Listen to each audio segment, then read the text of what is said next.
Janelle. This is such a privilege for me to be able to join Guy in conversation today and help get this book out into the world. Although I have a feeling, even without such a grand launch, this book is going to be out in the world very quickly and with great fanfare. It's wonderful. So thank you, Chanel, for the opportunity.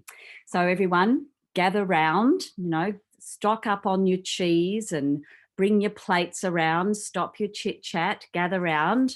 We're going to begin proceedings now. And I know that a lot of you are here because you are already ardent fans of Professor Guy Claxton, but you may not know just what an extraordinary career he has had to date. So I want to begin by actually sharing a little bit with you about Guy's work to date. So Guy's a cognitive scientist with a long-standing passion for bringing the mind sciences to bear on the improvement of schools. And his research is in, wait till you hear this, the expandability of human intelligence in all its forms. I did have to read that one.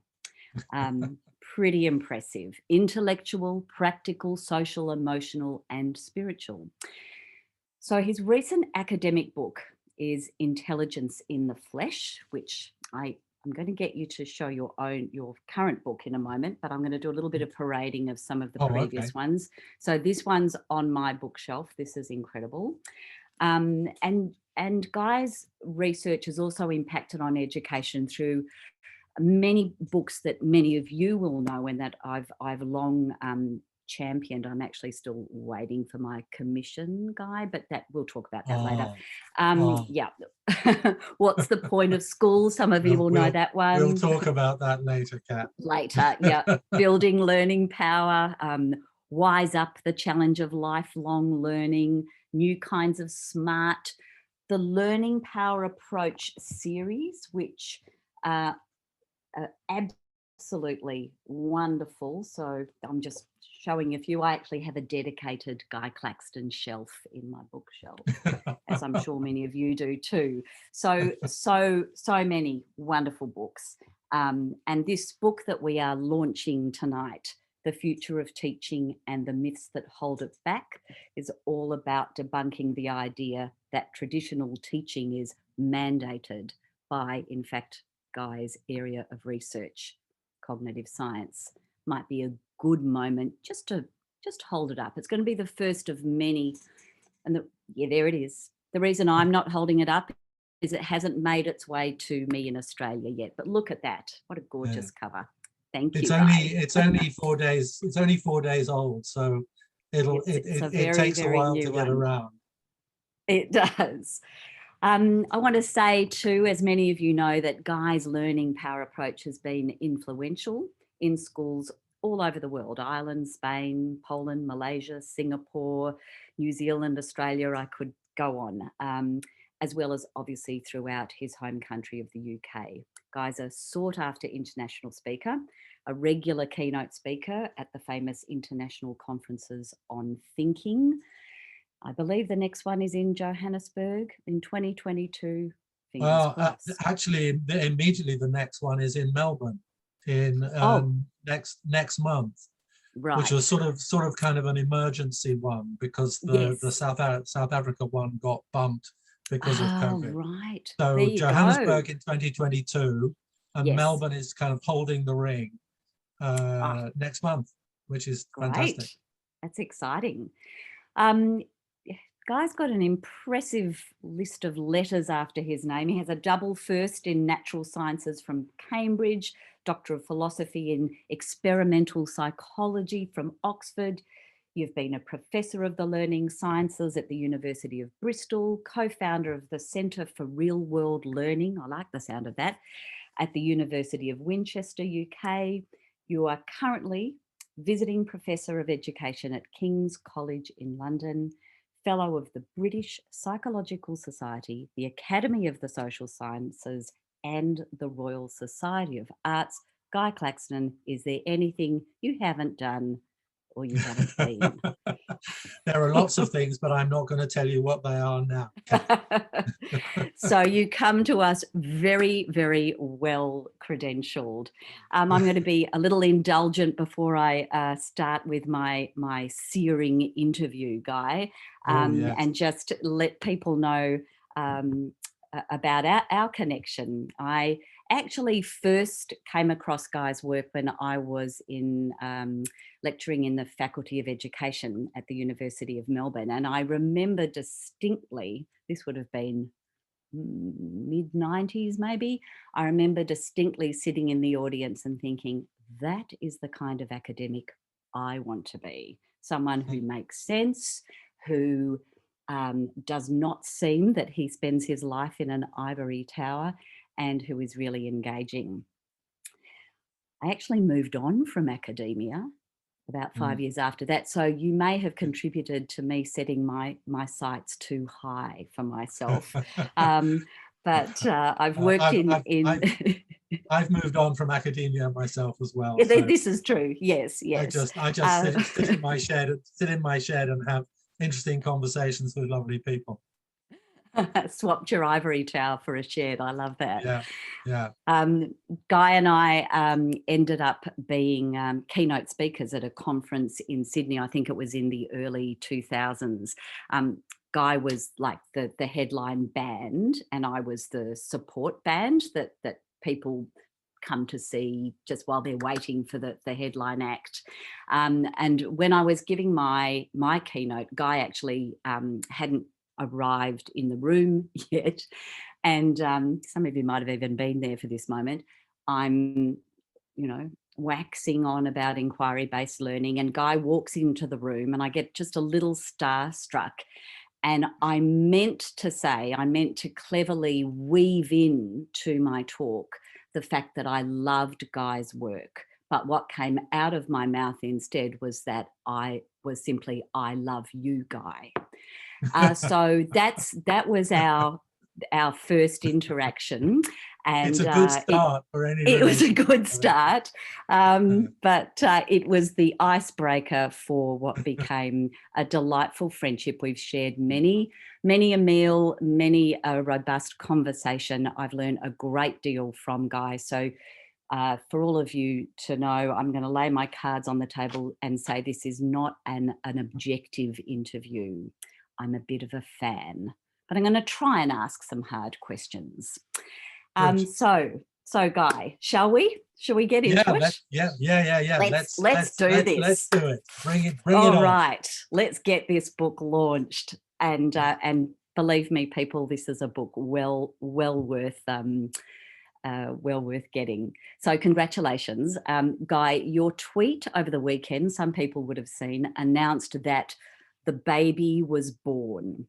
But of course, it's not your first book baby, as we've just seen. You've got an impressive catalogue of over 30 books. But I've read a lot of your books, and I think that this one, there is something quite unique about this book that John Hattie himself has described as a tour de force. I'm interested in where you see this book sitting amidst your body of work, and I guess I want to ask you why this book and why now? And was it a difficult labour? We could go in so far with this metaphor, Kath, I think. Yeah, that's where I'm going to stop. We'll probably leave the obstetrics right there. It's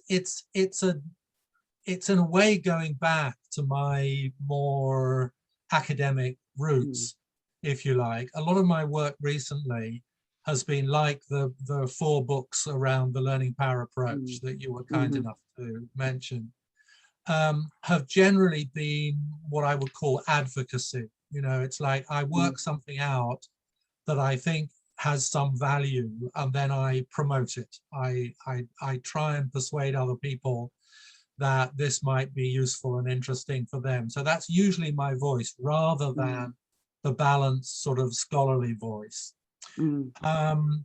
But kind of into that way of working about, I don't know, kind of 8 10 years ago, came a lot of stuff that people were talking about in education, which rather dismayed me, because it seemed to, they were talking with the authoritative voice of cognitive psychology or cognitive science, yet it wasn't the cognitive psychology or the cognitive science that I knew.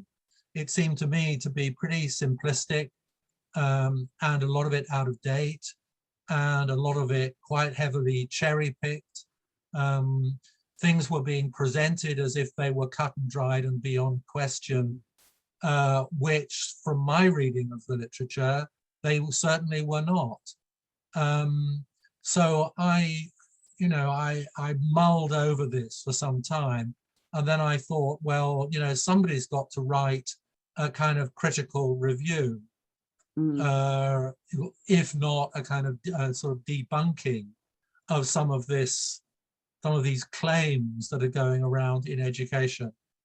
And having, as you said, kind of, having the background, having my other life being as a working cognitive scientist, or sort of theoretical life scientist, as a friend of mine at Oxford, Styles. I like that. And I quite like that idea. So I thought, well, I don't know who else is going to do it, so I might as well do it. So the book is an attempt to get the balance right. Of course, we want good, sound psychological underpinnings to what we do in education, but my take on what cognitive science is telling us is rather different from the one that has been so vociferously promoted over the last few years. So, that was kind of the germ of the idea. I thought, oh, to hell with it. Someone's got to do it, so I might as well do it. The labor wasn't. And I'm very glad that you did. The labor wasn't difficult, but it was quite long. I think it was sort of elephantine in its length. But actually, it wasn't that difficult. It was quite enjoyable, going in detail, and actually doing my best to stay balanced. I mean, it's a book that tries to take a balanced view between the radical claims of stereotypically progressive and traditional folk. And we'll talk more. We will. About the details of that. But it was interesting and educational for me to really try and read as carefully and as open-mindedly as possible some of this literature, which I was having initially a rather critical reaction to. So 2 years later, here we are. Here it is. Yeah. So what a gift, I think, for those of us that are similarly concerned about the polarization of these ideas, something we will come back to. It's interesting, Guy, for those people that are joining us from my home country of Australia in particular, and I'm going to use this as a bit of a case study at the moment. Your book came out at the same time, the same day, in fact, that a draft document, a revised Australian curriculum was sent out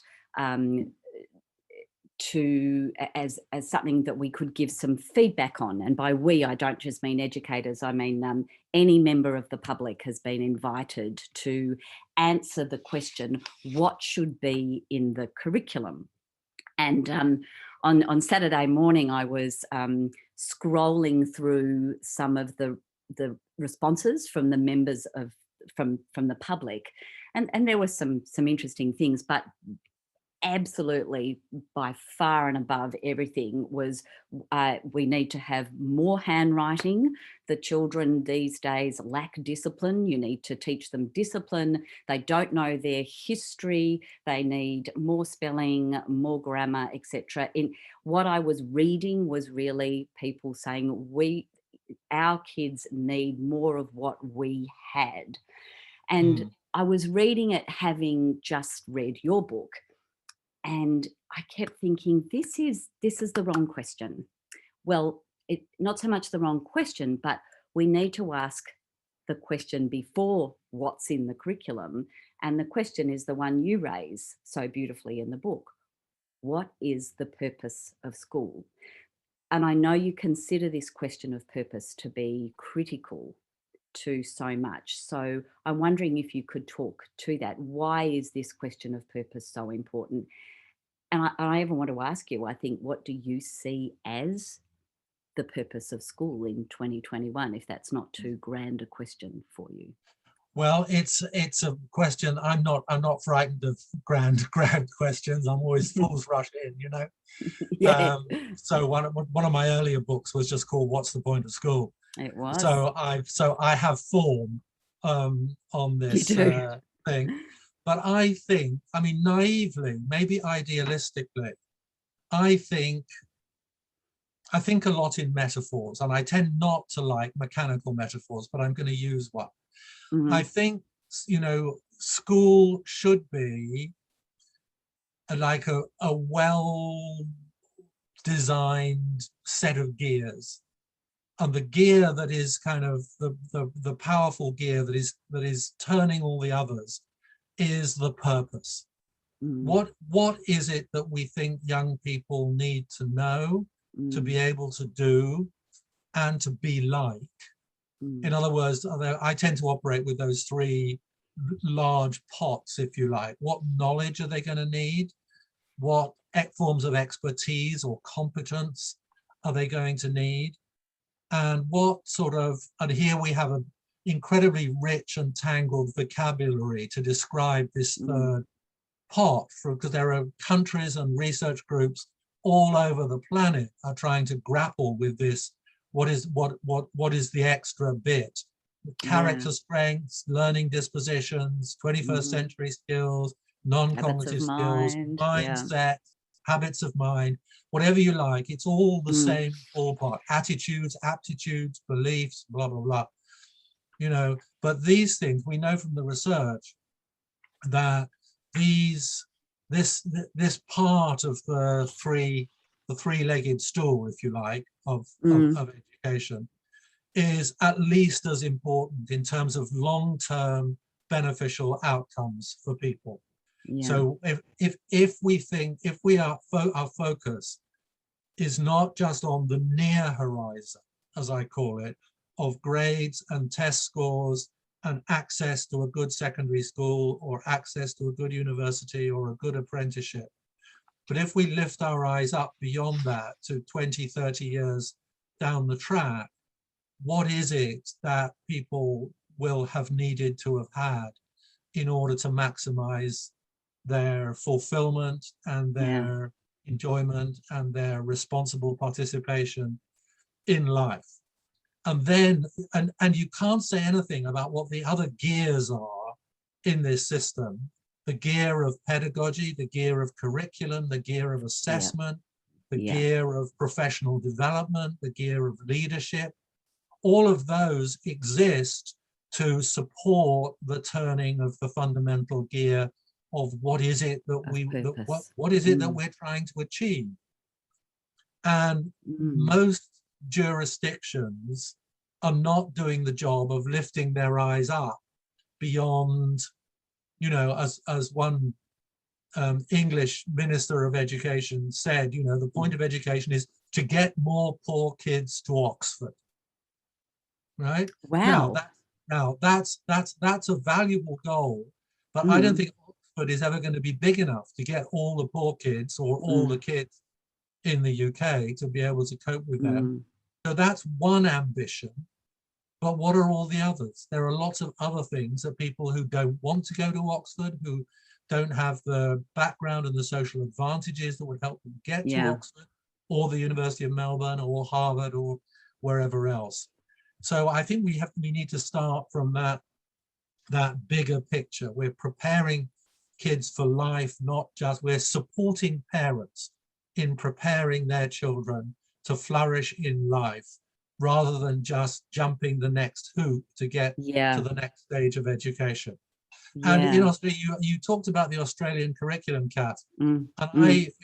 when I first read the document that sparked the revision in the Australian curriculum, the Melbourne Declaration. Which is like 15 years ago or something like that now, maybe less. It was very inspiring because it was talking that language. It was talking the language of what is it that most young people are likely to need to know, to be able to do and to be like in order to flourish in the complex realities, the challenges, the opportunities, the stresses, all that mix of the 21st century. And, you know, I fear that in the successive iterations of trying to turn that fine ambition into a workable curriculum, it's, you know, it's very easy for some of that original intention to get lost. And, oh, you know, we say old habits die hard, don't we? Yes. Yes. So the old habits of assessment and what needs to be in the curriculum come creeping back in. So for me, the most important starting point is that education has multiple objectives. In terms of knowledge, in terms of competence, in terms of character, we might say broadly. And that, so when we're designing the curriculum, the what we want kids to know, and the pedagogy, how are we going to work with this, with this information, get them to work with this information? We need to be designing those gear wheels so that they optimize the likelihood of achieving all of the desirable outcomes. And if we design a pedagogy that is good at, for example, racking up test scores in terms of fairly conventional, literal, knowledge-based tests, that's all very well, but we also need to ask, what effect does that style of pedagogy have on the development of curiosity and creativity, of oracy, of articulacy, of collaborative skills, of mindfulness, of all the other kinds of things that we might wish young people to have? And when we don't forget that we also said we valued these other things, then life becomes a little bit more difficult. And some of the simplistic thinking behind some of these uses and abuses of cognitive science have implicitly, but very powerfully, been focused only on core subjects, particularly maths and science, and on the improvement of test scores. So part of my argument with the group of people who are promoting this is an argument that says, hold on a minute, you know, if you want to say, you want to tell us what works in pedagogy, and I want to say, you can't ask that question until you first said works for what? Works for what purpose? It's such a elegant and powerful response when someone says it works or what works, to respond with for what, what purpose, is really powerful. And I think something we can all do. We can do it within our staff rooms. The question, what is the purpose of school? How do we see the purpose, is surely a question we should be continually asking ourselves. Yeah, absolutely. I mean, I've yet to meet a school that proudly proclaims on its website, send us your kids and we will do everything we can by hook or by crook, at whatever the cost, to squeeze test scores out of them and do nothing else. No school says that. There's always some attempt to articulate what I call results plus. It's like, you know, to articulate what the plus is. Of course, and this is part of the oversimplification of some of the arguments that are around, of course we want as many kids to get the best test scores as we can and to master the knowledge of their culture as well as possible. But what else? You know, and what is happening to, for example, the development of character, or what I call, when I'm feeling like a professor, what I call epistemic character. That's to say, the way people, the attitudes and emotions and skills that people have as learners. Then, you know, then we need to be very clear that we're having a positive effect, that we know what effect we're having on the development of young people's epistemic character, rather than just sort of vaguely hoping that if we fill them full of knowledge, the other things will sort of automatically take care of themselves. And they don't. And John Hattie has said this very, very powerfully. Unless we pay specific, explicit attention to the cultivation of learning dispositions, they don't happen by themselves. Absolutely. Yeah. Oh, yes, you're getting lots of love in the chat here, Guy. People, basically saying, preach. Yes.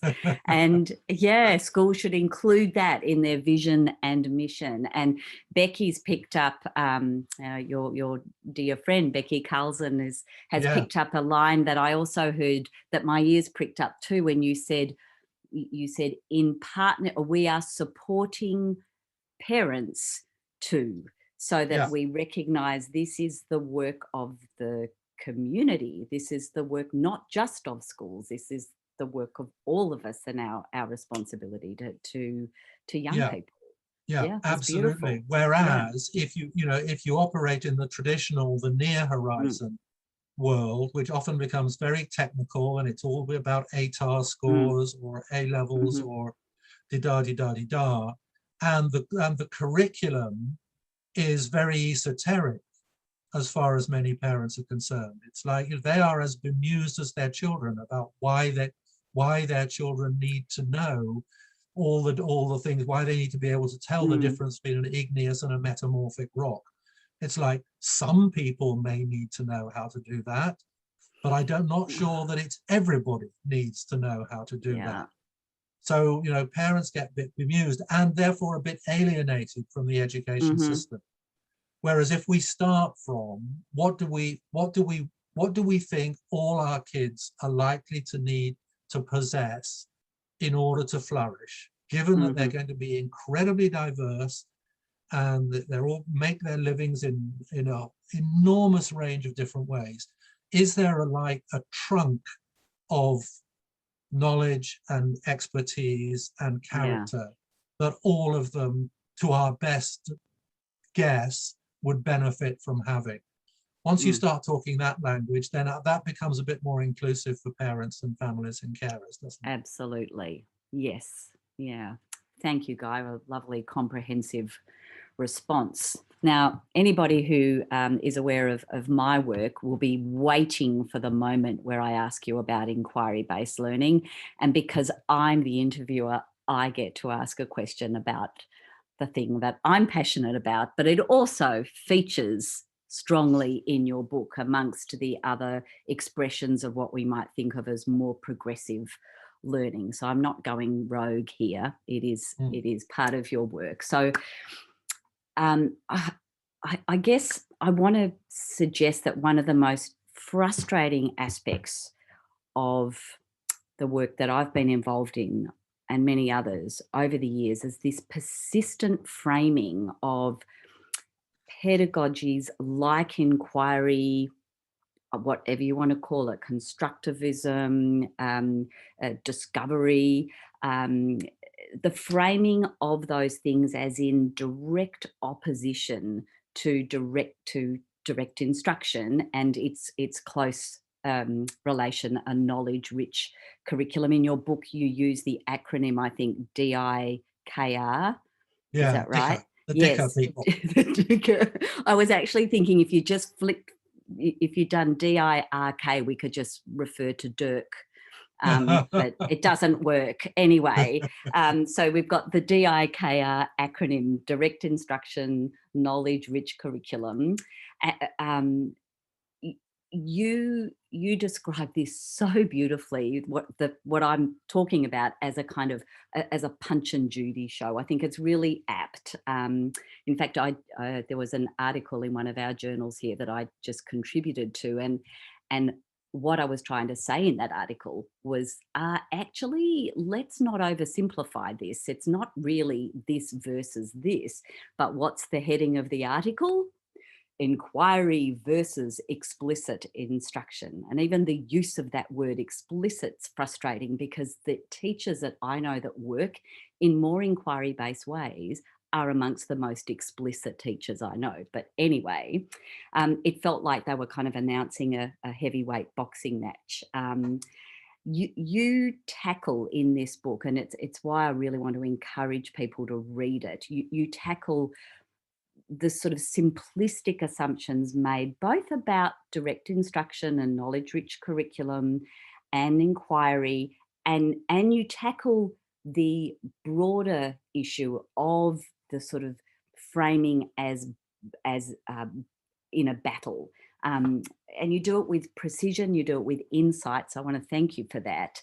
But I wonder if you could just share with us a little taste of this analysis, and indeed what you think is going on with this Punch and Judy show. And for those of you of a certain age or a certain cultural background, the whole Punch and Judy metaphor may elude you, but what a fun thing to inquire into. So I'm just going to leave that with the audience.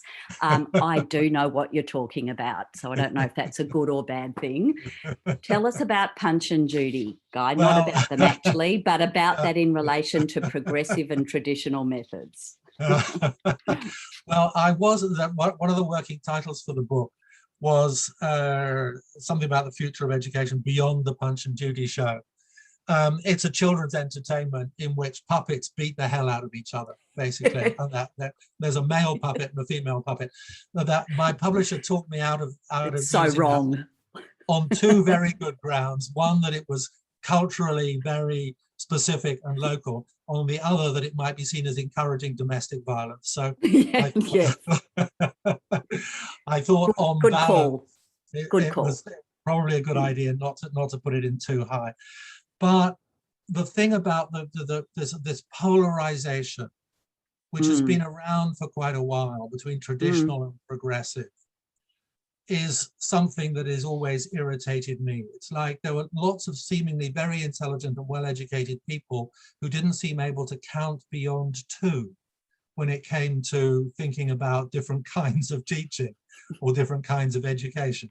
It's like there are two kinds of teaching: the traditional teaching and progressive teaching. And the image is exactly the image of like a battle or a tug of war. So that, you know, false oppositions are presented as if they were inevitable truths.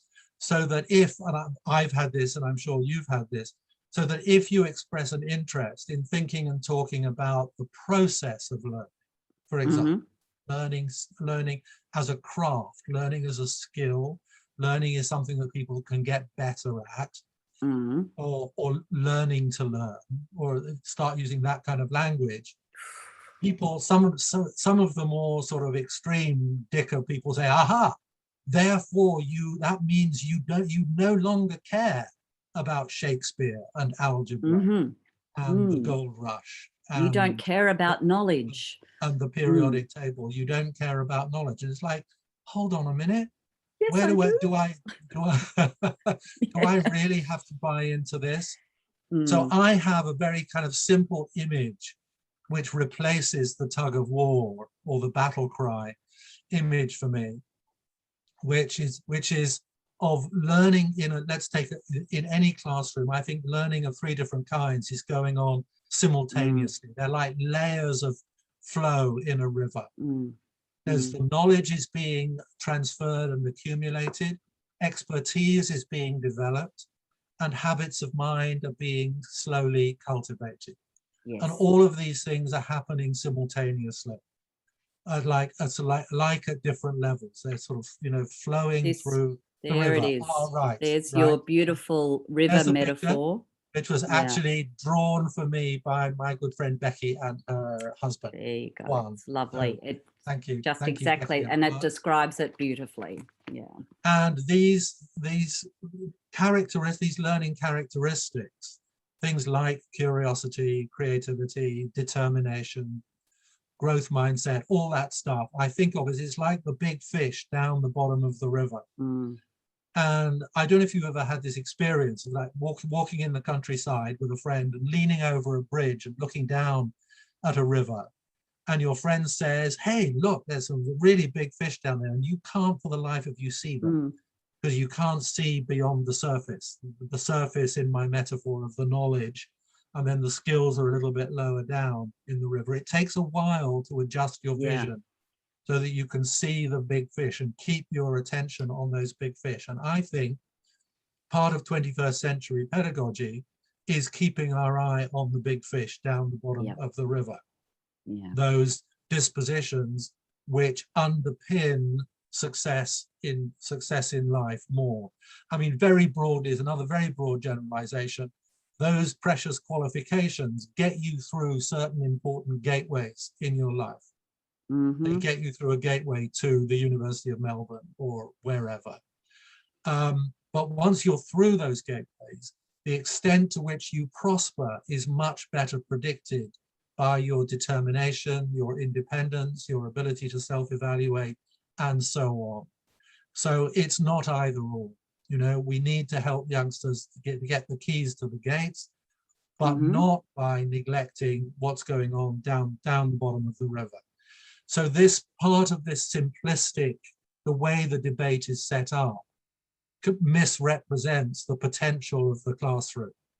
It's as if, you know, we had to, you know, by doing learning to learn, we have that detracts from time better spent teaching people about, you know, the history of the Russian Revolution or the periodic table, whatever it might be.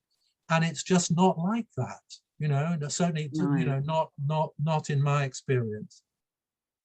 So it's a kind of what happens is you get that polarization, and then each, as I say in the book, each member of the, like if you're a progressive, you're very conscious of what I call the bright side of the progressive way of thinking. And you're also very conscious of what I call the shadow side of the traditional way of thinking.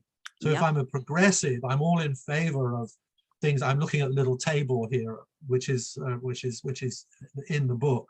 I'm very conscious of the bright side, which is to do with, you know, cultivating curiosity and collaboration and articulacy and self-reliance and resourcefulness and intellectual humility and di-da-di-da.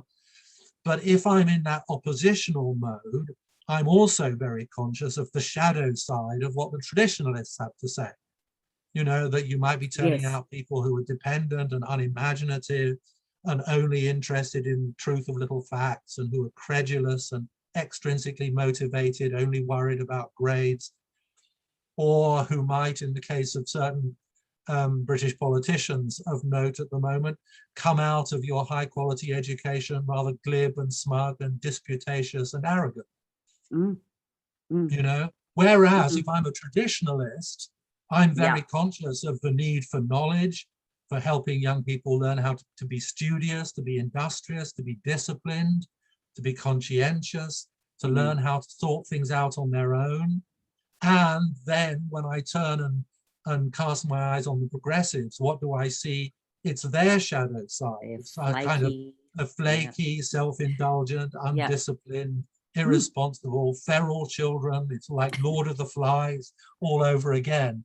You know, so you have these, you know, people talk past each other because they're not seeing the whole of what's going on. So early on in the book, it was very important for me to try and lay out in as fair-minded a way as possible where some of this hostility, some of this pugnaciousness comes from, and how, you know, how unnecessary it is, really. You know, and if we can take a broader view, then we might be able to find our way beyond these polar opposites.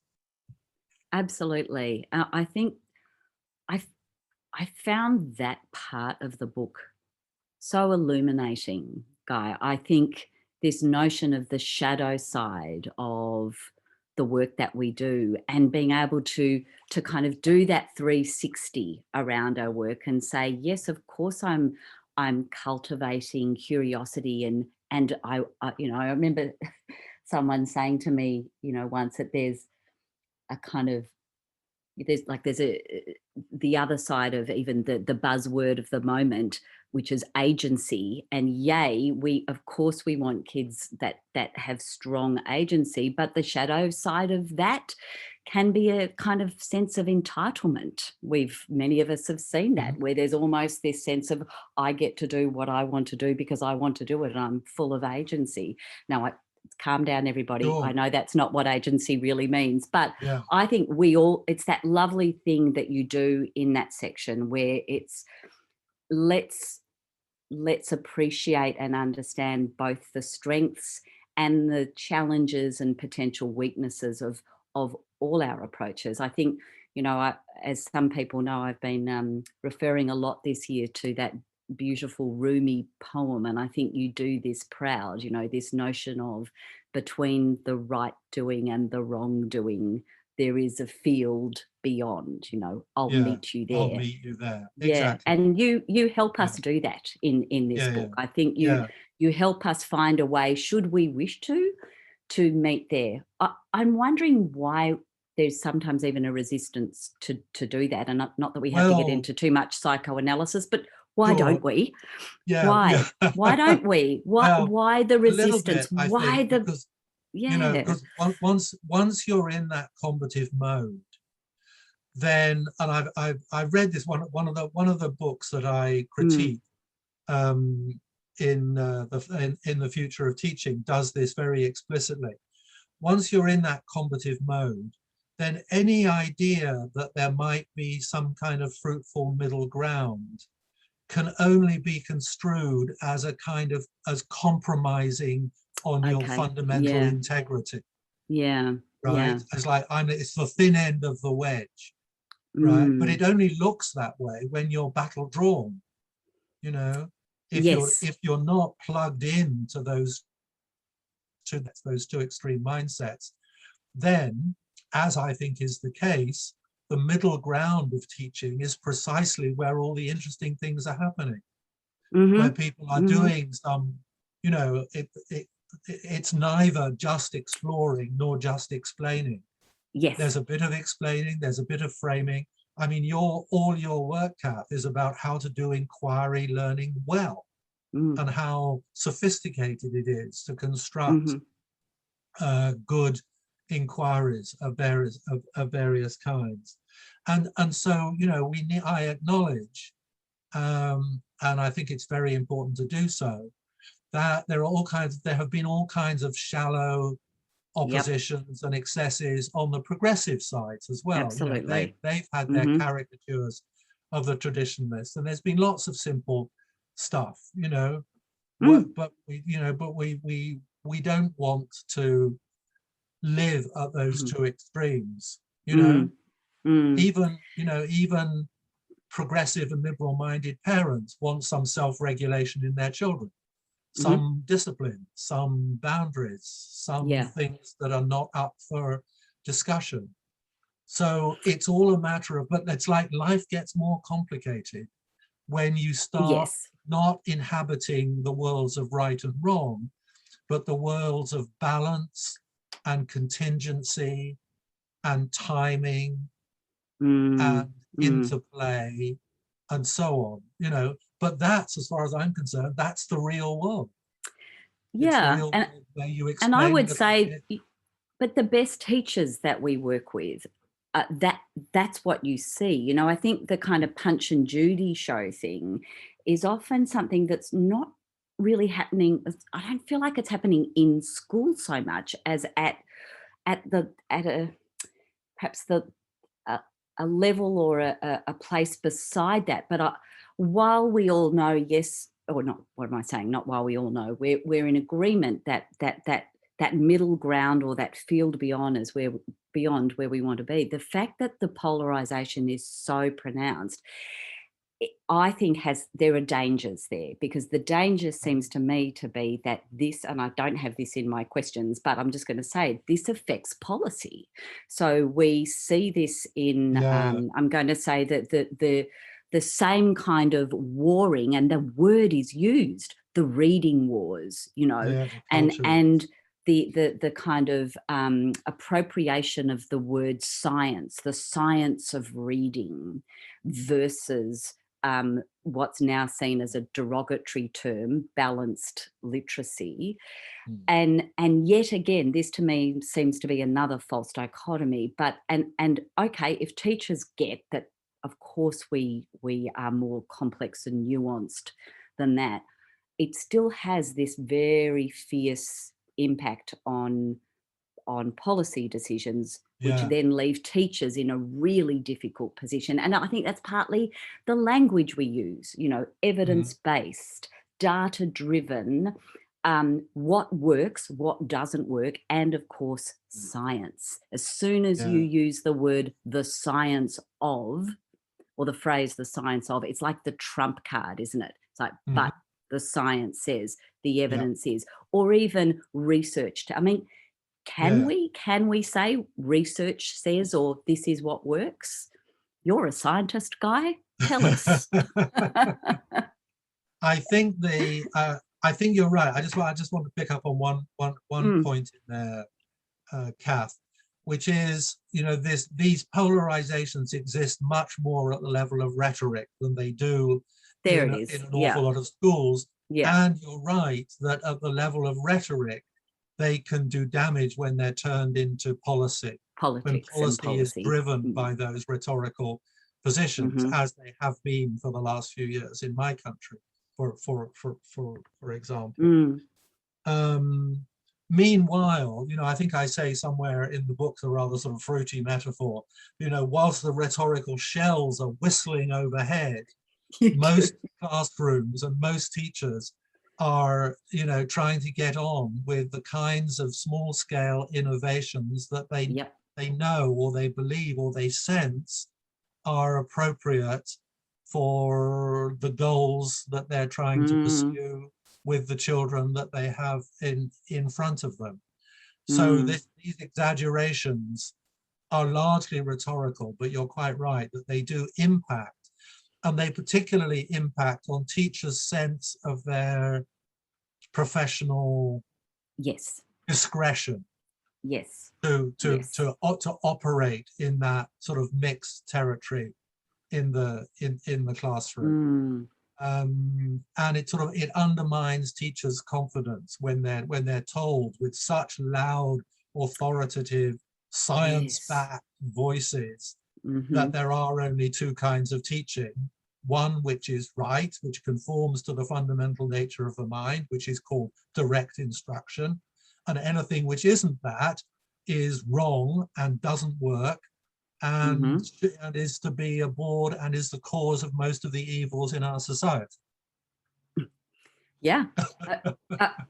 Yes, and I think this undermining of teachers' confidence because of that rhetoric is such an important point, and perhaps even just for our teachers to be onto that, you know, to say, I know what's happening here, and be aware, to be aware of the language. I've got some nice examples actually in the chat of the language someone has said. What was it? Evidence-based, best practice. The phrase, is there best practice? And someone else has said, well, help, you know, can we trust educational research? Yeah, sure. Well, especially when it's being, I mean, educational research, I think we might come to this later on, but educational research is really, really hard to do. Dylan Williams written well about this recently. It's much harder than testing whether the AstraZeneca virus works against COVID. It's orders of magnitude harder than that. Oh yeah. That doesn't mean it's impossible, but it means that very often there are nuances, there are subtleties that have to be taken into account. You know, when you're dealing with a room of 31 people, 30 of whom are young, one of whom is a bit older, some of whom who don't want to be there, with many different backgrounds and worries and interests and so on, you're not dealing with a simple situation, you're dealing with a highly complex system. So educational research is really hard to do, and it's made all the harder when people try and boil things down into, we've done an experiment which shows that A works and B doesn't. Because it's like, the business about direct instruction. I'm perfectly at peace with the fact that direct instruction, sitting kids down, telling them to be quiet, telling them things, having them practice, having them to learn to sing their times tables, as I did in a little village school when I was, I don't know, 7 or 8 years old. I don't think there's anything wrong with that. I don't feel that that's somehow a kind of deep insult to their fragile little spirits. If it's an efficient way of getting kids to know something that they need to know, let's do it. But for those kinds of things, it might be great. So a direct instruction might be a very efficient way of teaching if what we want is short-term increases in relatively objective kind of test scores, but not maybe when we start looking at other things. There's a very nice little book which I've drawn on in my book by Yong Zhao called What Works May Hurt: Side Effects in Education. Yes, and let's put that on the reading list for everyone. It's wonderful. And what he points out very simply is, medical research is often held up as the kind of, the way we ought to be doing research, the randomized controlled trials and so on. What's not so often mentioned is that medical research always has to be researching the potential side effects of the treatment as well as the main effect of the treatment. And it has to research, who does this treatment work for and who doesn't it work for? And under what conditions does it work or doesn't it work? So, but we don't very often apply that same kind of scientific rigor to research in education, which claims, on the basis of a very small sample of data, which is often, let's say, which is looking at children doing mathematical problem solving in order to, and measuring whether their test scores have improved. Right? There may be direct instruction may be great for doing that, but it's not so great if we're also interested in raising kids who are exploratory, adventurous, curious, imaginative, self-organizing, self-managing, and so on. In fact, that the very method which improves those test scores may actually be toxic when it comes to developing some of these other things. The big fish down the bottom of the river may be being poisoned by procedures that are aimed exclusively at test scores. But a lot of policymakers and politicians, that's all they know, and this other stuff, the big fish stuff, is too hard for them. They don't have the inclination to look down off that bridge and see the big fish and value the big fish.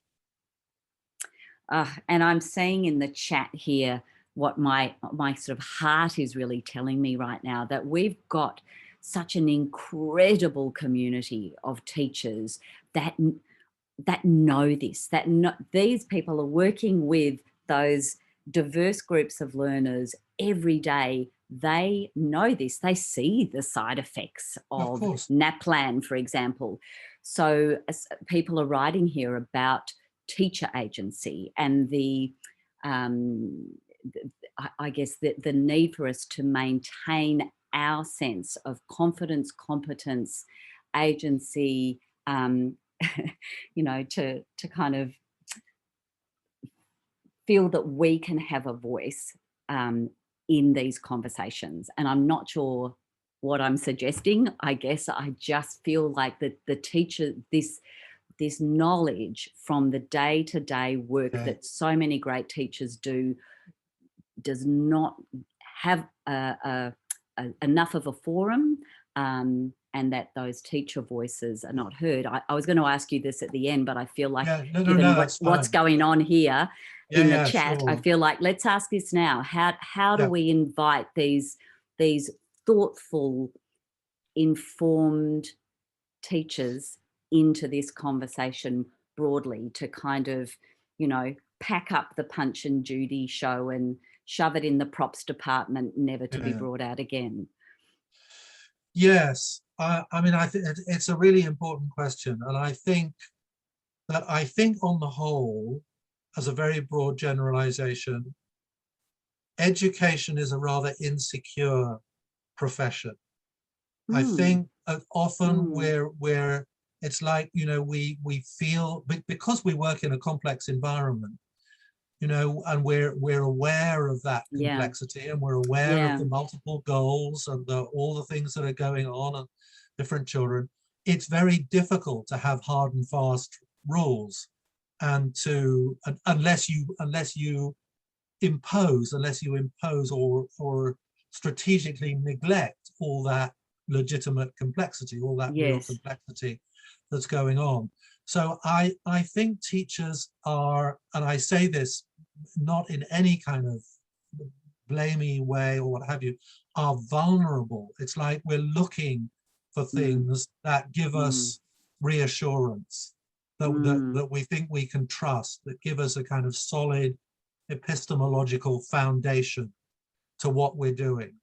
And that's, of course, that's right and proper, but the shadow side of that is it makes us vulnerable to loud, confident, science-backed voices that come into our world and claim that science has shown beyond question that X works and Y doesn't. You know, so, and I think that's part of the reason why teachers underestimate about what works in classrooms, and can feel intimidated by these loud, confident, high status professorial voices who are telling them that don't worry about all that stuff, it's black and white, and don't bother about the black. Cool, you froze for a moment there, Guy. All our collective hearts were in our mouths, but you unfroze very quickly. So, Good. Hey, while we are on this science business, I've got another question for you that I think many people will be interested in. So let's remind everyone, you are an esteemed cognitive scientist. So you're a good person for me to ask this question of. And you do talk about it in your book too. This cognitive load theory argument has been one that has emerged in the last few years, in particular, often in a way to attack more inquiry-based ways of working. So it's been put to me, for example, that when I suggest that children can spend some time figuring some things out, grappling with things, trying to come up with some ideas, solutions, when they're playing with their theories and so on, that is unnecessarily demanding of their working memory, and that's the antithesis of what we need to do, and that things like inquiry or discovery learning are problematic because of the cognitive load that and it's almost like I think you use this or challenge this metaphor at treating the child's mind kind of like a computer, you know, that they need this, they've got this limited kind of space, and we can't overload it too much, because if we do that, then nothing's going to go into the hard drive. It's talked about a lot. Help us understand, what's your position on this? Your time starts now. Well, this takes me back. You know, this is part of my dismay with some of this arguing, because, you know, this takes me back to when I was doing my undergraduate studies and my graduate work, my doctorate at Oxford. This was in the late 1960s, early 1970s, a very long, very, Oh, very I wouldn't have a clue, Guy. before you I were don't even know. born, Kath. I wish. um, and you know, and this, you know, the computer was a new thing, Yeah. and it was the guiding metaphor that Mm. people took for thinking about the nature of the mind. And all such things, you know, I mean, psychology, like all sciences, gets going by using metaphors. That's how you Mm. start to get a handle on something, and then you understand it a bit better, and then you improve it. Someone says maybe the atom is like a current bun with protons around and electrons embedded in it, and somebody else does some experiments, says no, it's a bit more like a mini solar system. And then you Yeah. work with that for a bit, and then you discover that. So science proceeds by piggybacking on metaphors. Metaphors, yeah. So the metaphor of the computer was very powerful and superseded a whole string of other metaphors, going back to Plato, who said that memory was like an aviary with different compartments for different birds, and you had different knowledges, and you caught a bird and you put it in the right compartment in your memory. I mean, it's not so far away from the working memory, long-term memory view that's still around. Or he had another metaphor that memory is like a wax tablet that you're impressing, making impressions on, putting a seal on. And if your wax is too hard, then it won't accept the seal. And if your wax is too soft, it'll take the impression, but it'll quickly disappear. So, I mean, you know, it's a model of the mind. So yeah, in the 1960s, when I was an undergraduate, the digital computer was like, you know, the most exciting thing since sliced bread, and obviously provided a very powerful, what's the word I'm looking for? Sort of jumping off point for for a new way of thinking about the mind. In fact, one of my teachers when I was at Cambridge, Donald Broadbent, wrote a book in 1958 where he first floated this bottleneck idea, which then developed.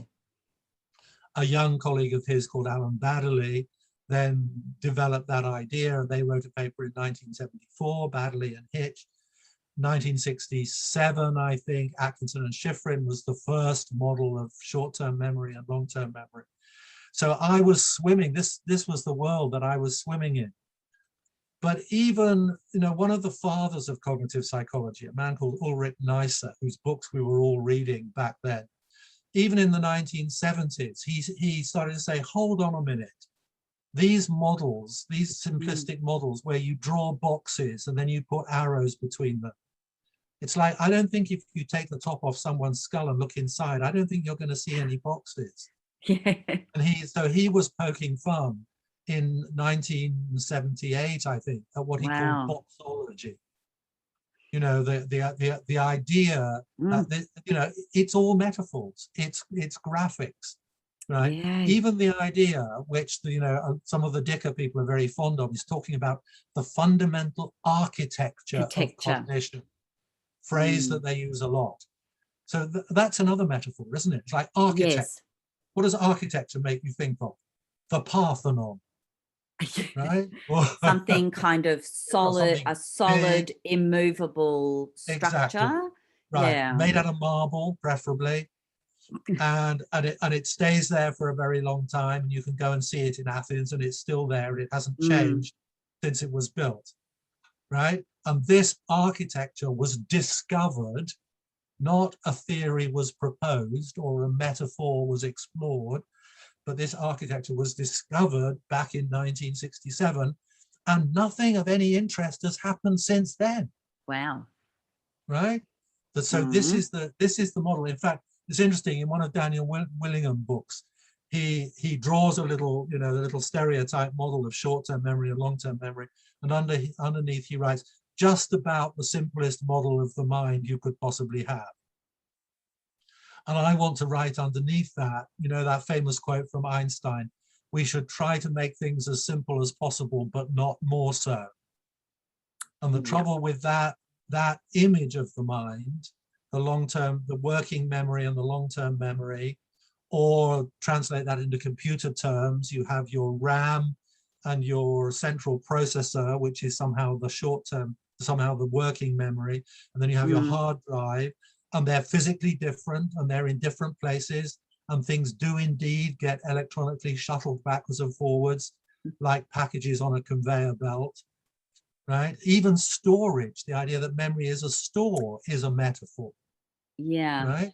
So there's nothing stored in the brain. All that happens when you learn something is that the connections change a bit, right? There is not, it's like nothing is put on a shelf waiting to be processed by something else. All there is an incredible tangle of intrinsically active, dynamically shifting, impossibly complicated neuronal tissue that is buzzing and fizzing the whole time, and in which patterns of activity are appearing and disappearing like sunshine patterns in a swimming pool all the time, right? So now that metaphor, that kind of brain-based metaphor, it's still a metaphor, because we have no idea really, we're only beginning to understand how the brain works really. But way back in 1949, another influential psychologist called Donald Hebb talked about the conceptual nervous system, not the central nervous system, but theorizing as if we were talking about the brain. Gets you much closer, and that takes you away from the boxes. Yes. There aren't any boxes in the brain. So what are we talking about when we talk about working memory? What we're talking about is the brain's amazing ability to regulate its own activity so that it can keep itself on track. Yeah. And it does this, the dorsolateral portion of the prefrontal cortex is the kind of master in charge of this process, in which it deploys patterns of excitation to get one circuit in the brain kind of fired up, and then another, like a sort of an inhibitory stockade that the brain will create around that pattern to stop it being, temporarily stop it being interfered with by other things which the brain in its wisdom has judged are not relevant at the moment. Now that's a very, very different image of working memory and long-term memory. Working memory is a dynamic process within long-term memory. Yes, okay. So it's not like we're all having, knowledge is having to squeeze its way like a commando course through this tiny little tunnel in order to get into, you know, the vault of long-term memory. Of long-term memory. Yes. Memory. It's not like that. Now, there are limits, there are some constraints, there are some particular conditions under which we experience those short-term, those working memory-like phenomena, particularly when people are throwing stuff at you that doesn't immediately make sense quickly, right? Then you're banjaxed, right? Then you're foxed. Your brain can't piece it together quickly enough. Most of the time it does, right? Hopefully most of the people who are listening to us talking, they're not aware of any short-term memory limitations. You're not having to kind of hold information in a little buffer. It's kind of, it's going straight into long-term memory and changing the pattern of what's going on there. So yes, if you are throwing information at people which there is no immediate connection to what they already know, because the brain's default way of operating is, what's this like? Yeah, where does let's this find fit? a connection. I need a pattern. What's this a sort of? This is a sort of that. Sort of like this. Right? Yeah. It's sort of like this. Yeah, exactly. That's what it does. And under normal circumstances, you piece together in real time a sort of working model. I'm using the word working in a different sense now, like a working model of what someone's saying to you. And you might have got it a bit wrong. So you say something back, and then they say, no, that's not quite what I meant. And you go, oh, okay then. Or you have let me rethink that. Hang on a second. You rethink that. So under particular circumstances, you do get working memory-like phenomena, and that is most likely to happen when you're conveying to people abstruse definitions or formulae without any kind of metaphorical grounding to make sense of those things. In other words, in maths and science. Mm-hmm. But you Yes. you rarely encounter working memory phenomena in a PE lesson or an English lesson or a drama lesson. Yeah. Yeah. So come on, guys, you know, wake up.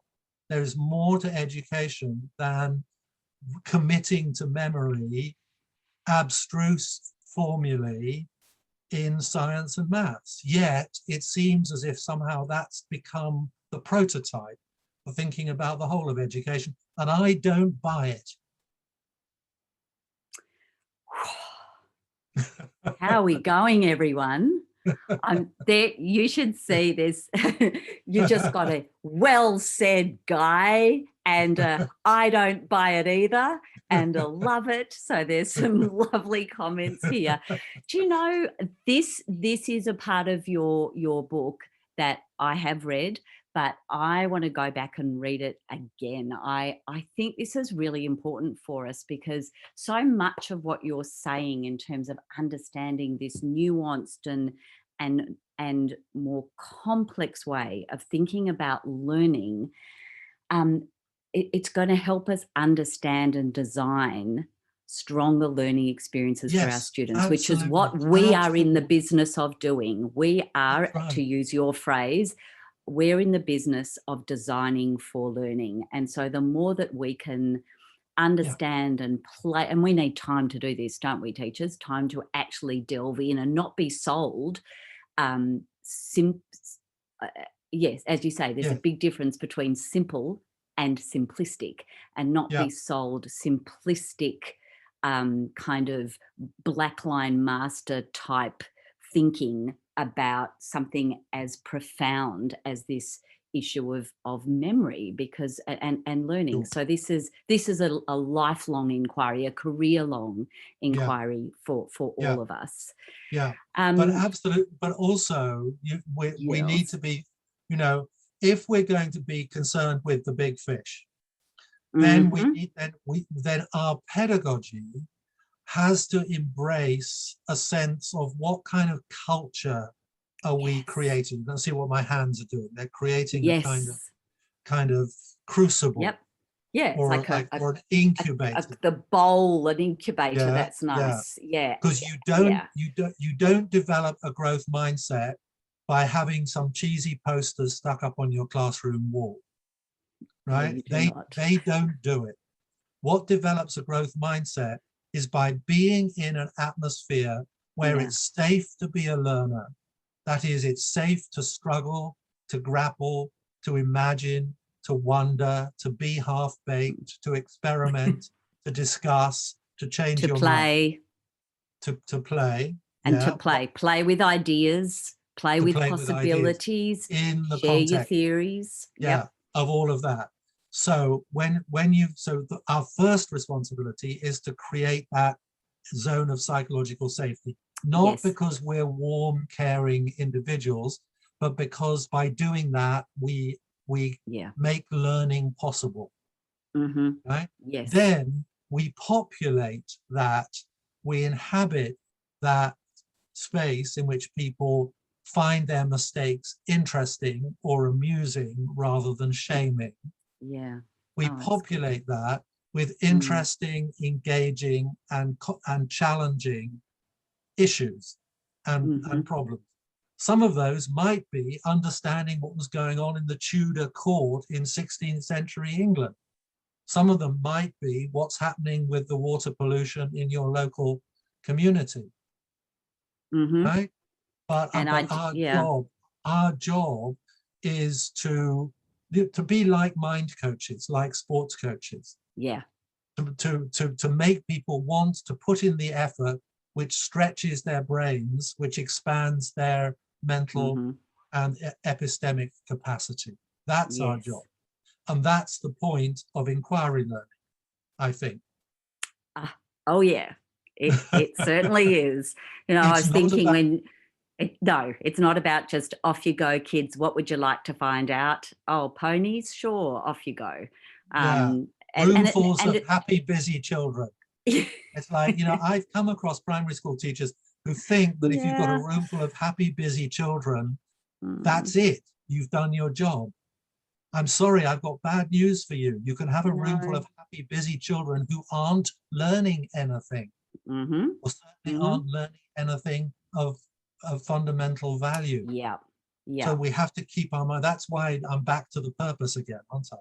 We have to bear in mind which are the fish that we're trying to grow, and how are we going to design the. My metaphors are getting a bit tangled, aren't they? I just had this image of someone leaving the webinar going something about fish. And something to do with computers, and a baby was born, and what? Yeah. No, not at all. No, the metaphors are great. Hey, you did circle nicely back to purpose, and we are in fact heading on to our final part of this wonderfully stimulating conversation, Guy. We are so fortunate to learn with and from you. Thank you. I want to come back to the title of your book. In fact, I might just ask you, because if I had it in my hands, I'd hold it up again. So I'm making you do this, but let's just have one more look at, there we are, folks, the future of teaching and the I don't know if you can read this. John Hattie says it's a timely tour de force. Tour de force. And Dylan William has written a really, really beautiful foreword for the book. It is. It is. Be careful about that foreword, Guy, because you wrote a really beautiful foreword for my book, and occasionally people love it so much they quote from it and say Kath Murdoch, and I have to say, actually, Guy wrote that bit. That can you go?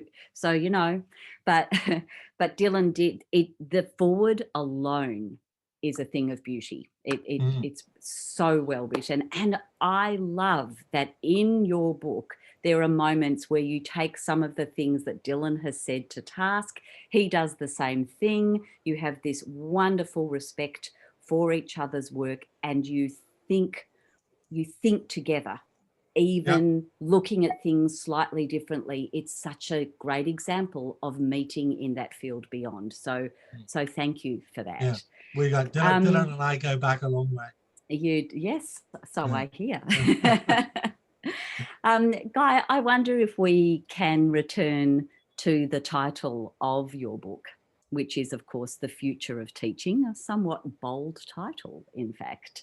You refer in the book to the work of another stellar scholar who we both admire, and there will be many admirers of David Perkins, I imagine, in the Zoom room right now.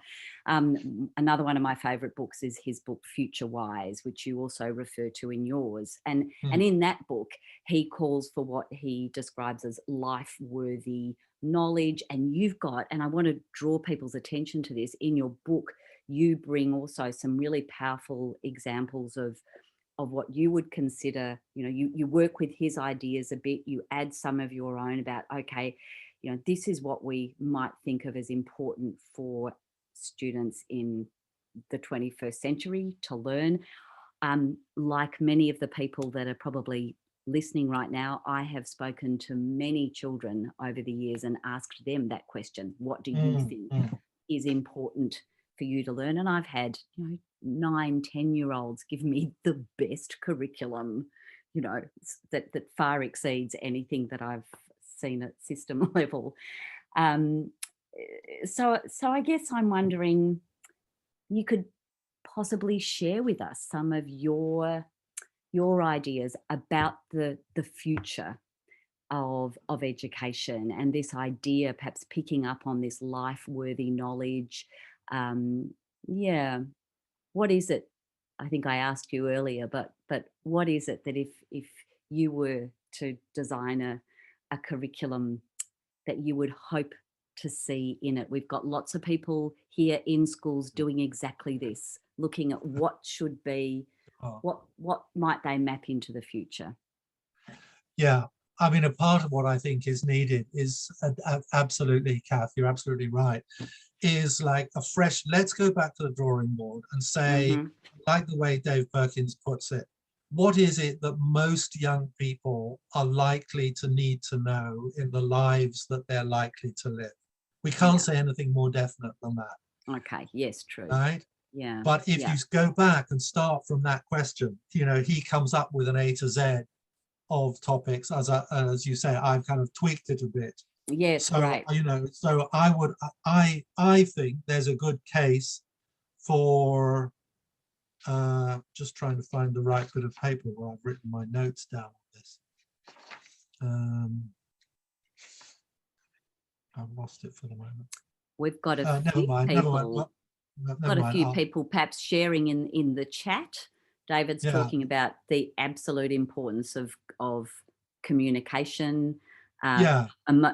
Someone's mentioning David Perkins. Jill, you've mentioned David Perkins' beautiful book, Emotional Intelligence. Yes, empathy, says Becky. Yeah, that's what we're doing right now. But also just, I mean, these are at the level of dispositions and competency. Yes. But it's also to say, you know, kids need some knowledge about some stuff. Yes. You know, so what would it be? Neuroscience, psychotherapy, cultural differences and diversity, international finance, lying. I think lying would be, you know, in Finnish primary schools, you go into a Finnish primary school and 6-year-olds can tell you the difference between disinformation, misinformation, and malinformation. Because in Finland, they've decided that being able to critique knowledge is something that is so important that it is now across the curriculum, right even from the earliest years. That's not hard to do. No. You just have to, you know, take off your blinkers and say, this is something really important. This is part of the onboard safeguarding for all our children. Yes. That they meet knowledge claims with a skeptical mindset. So let's get started when they're 6 years old doing this. Yeah. So things like that, you know, neuroscience, democracy, the implications of artificial intelligence, probability and statistics, the nature and necessity for censorship, human rights, the balance between nature and nurture. I mean, there are all kinds of things that I would want to say, doesn't this have a greater claim of validity on the minds of young people than simultaneous bloody equations? Who am I to argue? What a great list, and what a great conversation. The conversation we should be having. Exactly. And we can be having at school level, even when there might be a mandated system level curriculum. It is possible to manage both that and the decisions that we might make about what's important for our community of children. So thank you for that list. Check it out, people.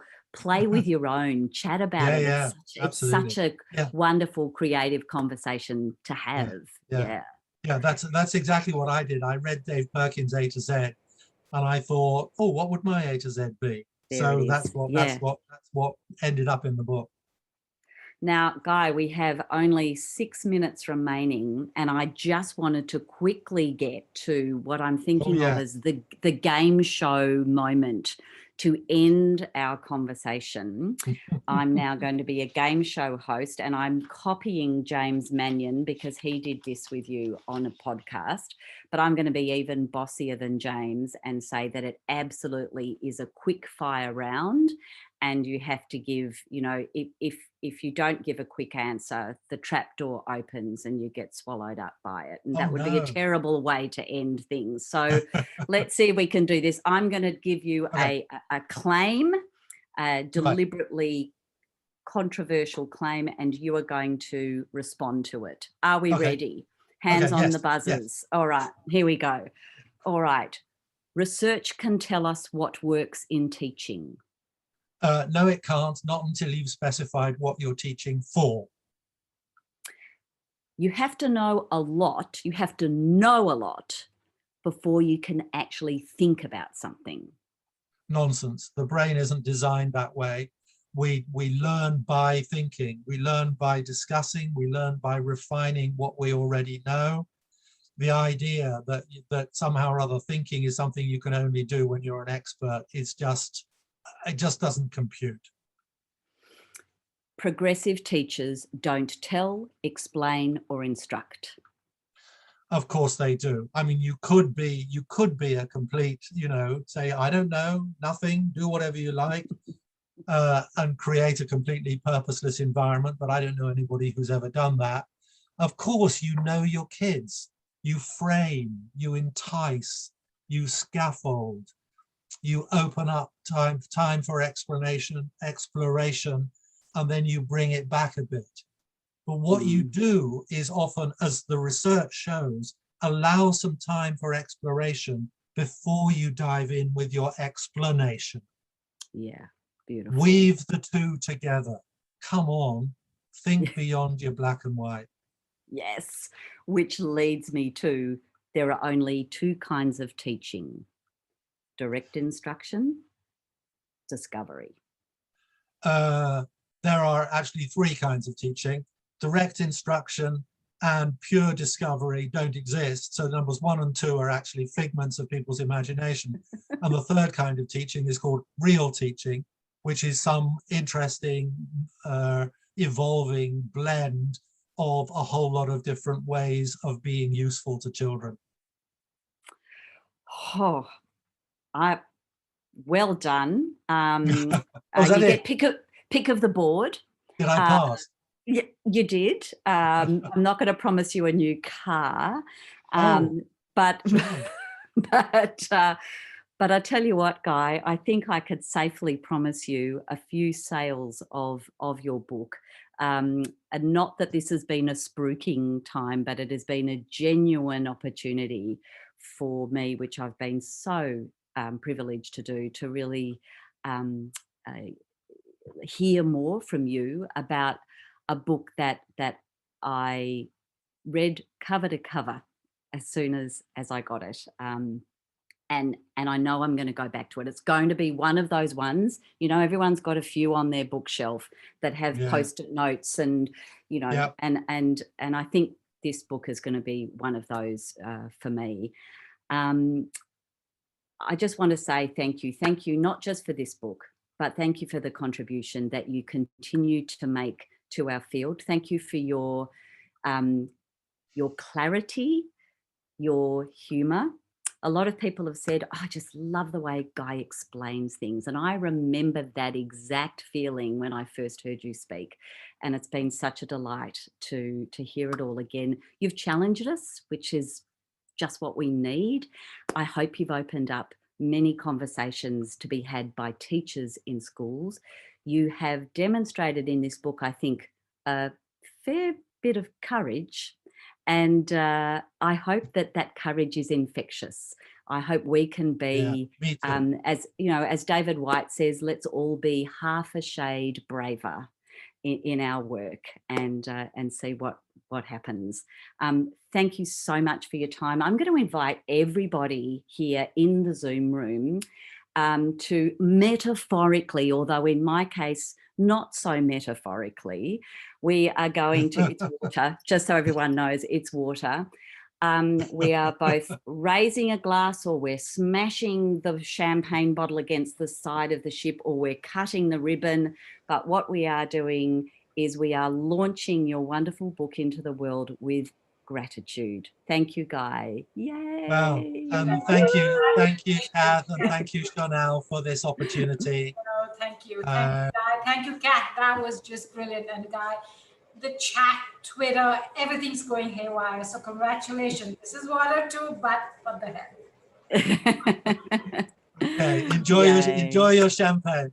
Thank you so much. Thank you. Thank you, everyone, and thank you for joining us.